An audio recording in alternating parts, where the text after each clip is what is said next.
Yeah. You know what? I forgot to, for some reason, I didn't hit the record button until just now.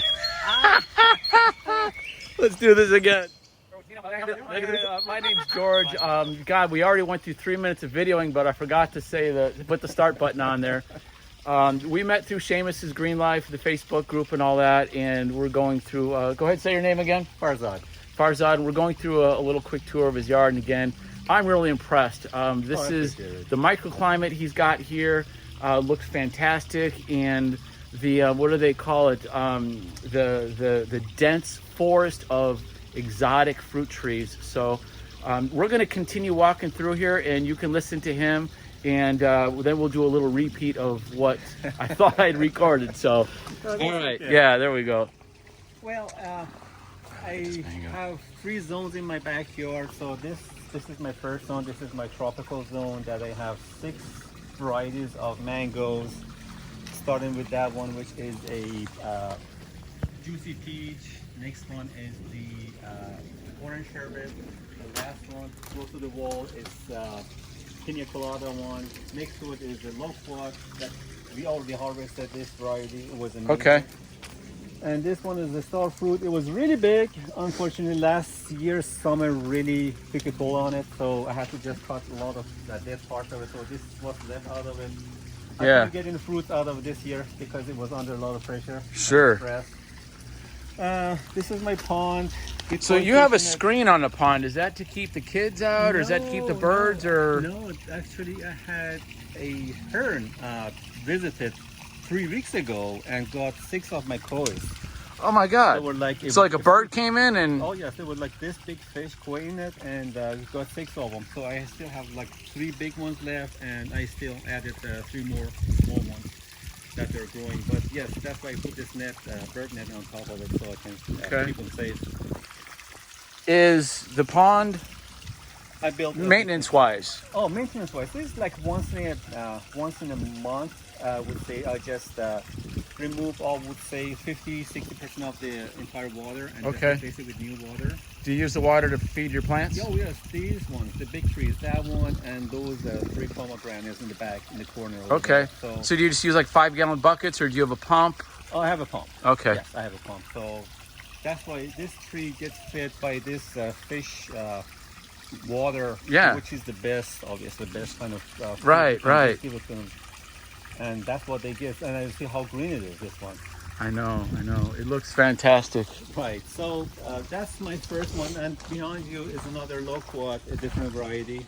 Unfortunately, I don't remember the variety name of this one. Okay. Has it produced fruit yet? No. Oh yeah, that one. I trimmed out most of it. I left only 5-6 of them on, and it was just amazing. Again, 2 different kind of excellent taste. And so what do you got going on down here? These are all jackfruits, and as you see, they're growing. Are you selling these things, or just growing them for? Yeah, well, of course I'm going to sell them when this gets big enough, but I'm still growing them. Yes. Yeah.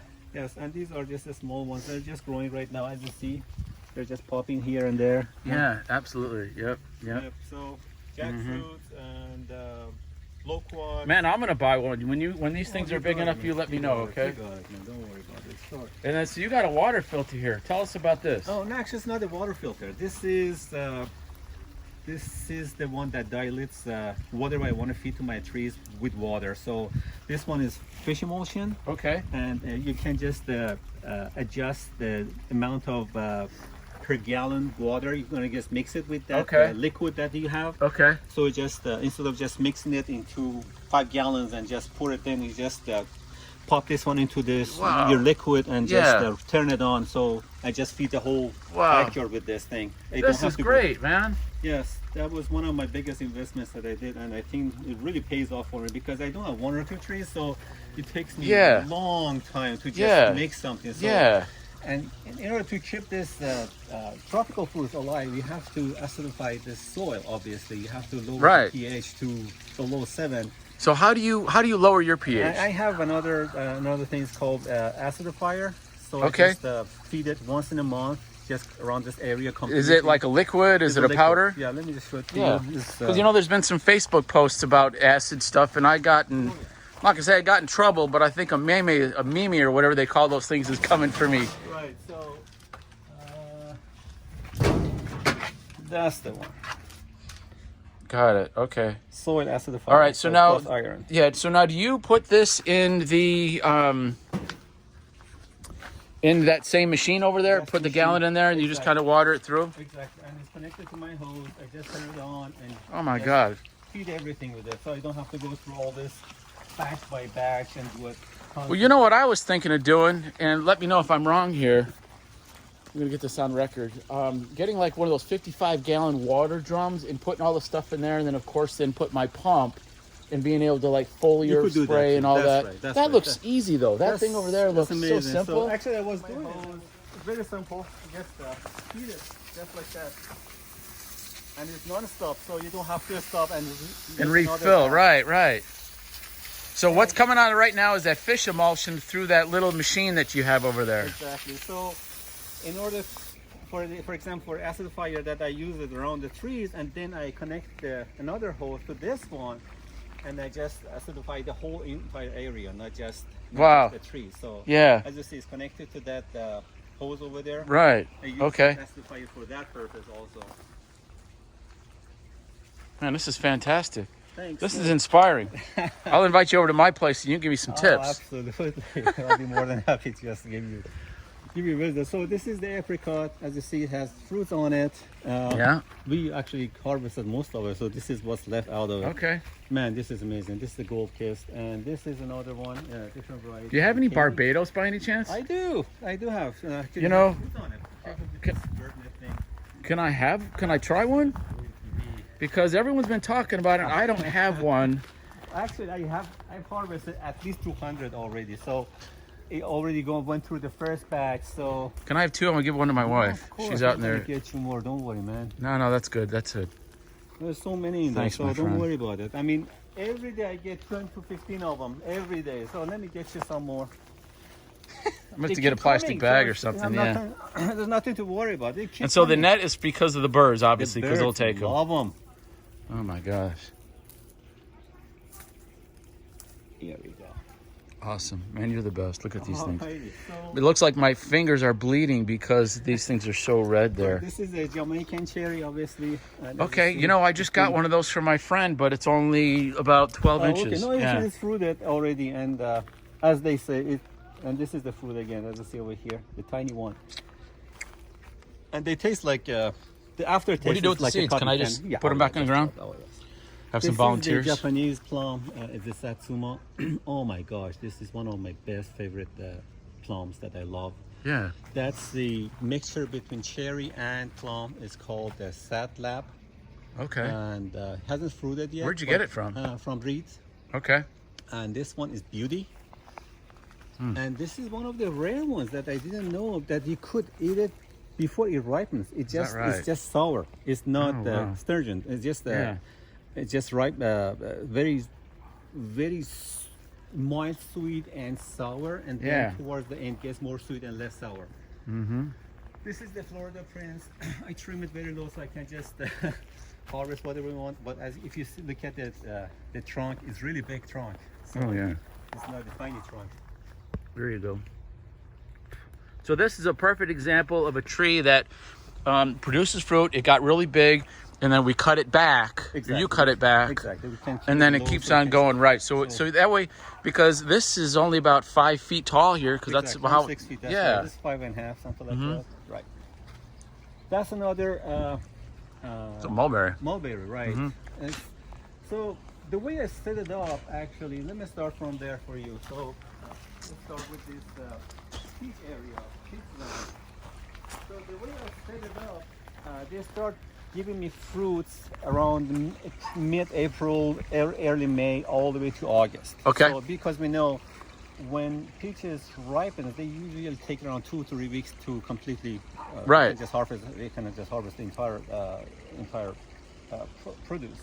Over here, the way I set it up, it starts with the Florida Prince, and then is this mid-pride, and then is the Snow White, Okay. and this one is Snow White. Behind you is the Donut Peach, and the last one Wow. is the Bonito, which is again fruits around late July, early August. So the reason you've got all these different ones, so you have fruit ripe exactly throughout the summer, not exactly. all at once, and it goes to okay. We have to wait for another year. So Excellent. There's always something for you to harvest. Yeah. And this is the snow white as he's just getting bigger. This is the first year lettuce fruit. So obviously that's the huge Pakistani mulberry over here. Yeah. And this is the white Pakistani mulberry. It is amazing. This, I mean, most of the time you see this white mulberry, but the people have it is not a white Pakistani. Yeah. You rarely can find someone who has the white Pakistani, but this one is as big as those, the dark ones. Yeah. And it is just sweet. Does not have any Wow. tartness to it, and it is just sweet and like a caramel Yeah. flavor to Yeah. it, which is amazing. Amazing. I got to be honest with you, okay? So a quick story here. I've got this mulberry tree at my house, and it's huge, and it's by the pool, and this is before I was into gardening, and this mulberry kept on. It's female, so it's like it's there's always fruit going into my pool and all of it. It's just a mess. I've tried killing it 3 times, and it just keeps on coming back. And so now because of the group and because of all this other stuff, including Seamus, I'm just gonna let it grow, and I'm gonna take care of it and see what it actually tastes like. So Absolutely. to see. But I did.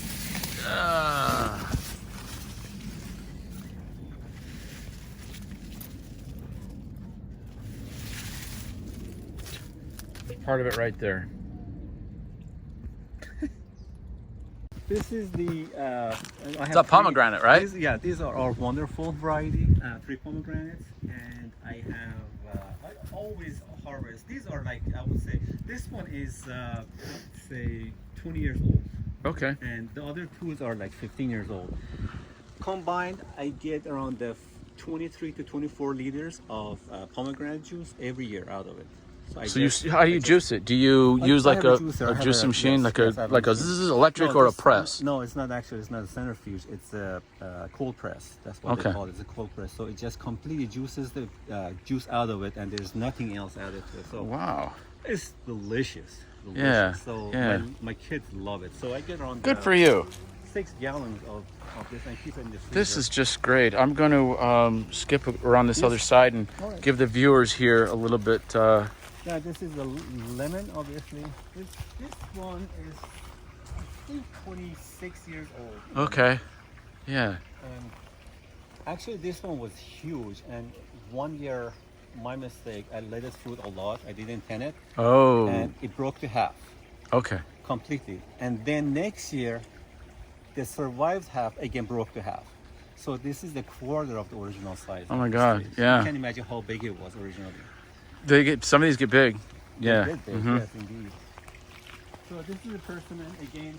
This is the second year in ground. I thinned the fruit completely. I didn't let the fruit. You said a permission or a no, persimmon. persimmon. Yes, persimmon. And we had fruit, but I just took them off completely. Okay. So there's no fruit in here. These are tiny mulberries, obviously. Okay. Now, how are you rooting these things? Using yeah, rooting steroid? right, Okay, the right, powder? right, exactly. Behind you is Papaya. papaya. Yes. Thank Yeah, you. my friend's got one of these things that's Yeah, they the grow same fast. friend. Yeah, I was They grow talking about, fast. yeah. They grow fast, exactly. Sure. So over here, as I said, this is my third zone, which is the plum area. Yeah, yeah. Mixture of plum. So this one is flavor rosa. Okay. See over here, it's ripening. And Oh, yeah. That this looks good. one is Dapple Supreme. You need Dapple Supreme to pollinate this one. Mhm. That's why I just plant them next to each other, very close. Yeah. I can just actually they pollinate each other, and you see this one has fruit on it too. I only kept one of them on it. Oh, there you go. So, Okay, there we go. Yep. So Perfect. this one is a Persian plum. It's called sour plum. Yeah. People just harvest it when it's sour. They don't wait until it gets sweet. So Okay. the sourness is amazing. This is a Persian apricot, which is called sugar parrot. That's the Okay. name of it. Actually, if you search it up on internet, so it's famous for sugar parrot. So it's not like a sugar apple. It's not. No. It's Okay. Actually, I'm sorry. sugar means shekar in Farsi, so it's shekar pare. Okay. Sugar means shekar. It's shekar pare. So Where's the plant originally from? it's from Iran, Persia. Okay, Persian. Yes. Actually, resells it too. Okay. And behind you over here is Santa Rosa, Okay. and that one is a beauty over there. Okay. There's another one, and this one is the what is called burgundy. Okay. And this is my only pear. All right. It's a kefir variety. Nice. And these are the teeny tiny Barbados cherries. And I have two another medjool in here. So when you say these are your Barbados, Yes. I see that that's not what it says on there. So you planted them yourself. Yes. All right. Yes. So you're gonna have more here, or you're kind of? I haven't decided honestly if I want to put more, but Okay. Probably one more because I love this thing. Yeah. Man. My kids love it. I'm gonna let my wife try this. She's actually out in the car. Oh, she's in the car. Yeah. Why Well, don't you bring I've got a her in? 5.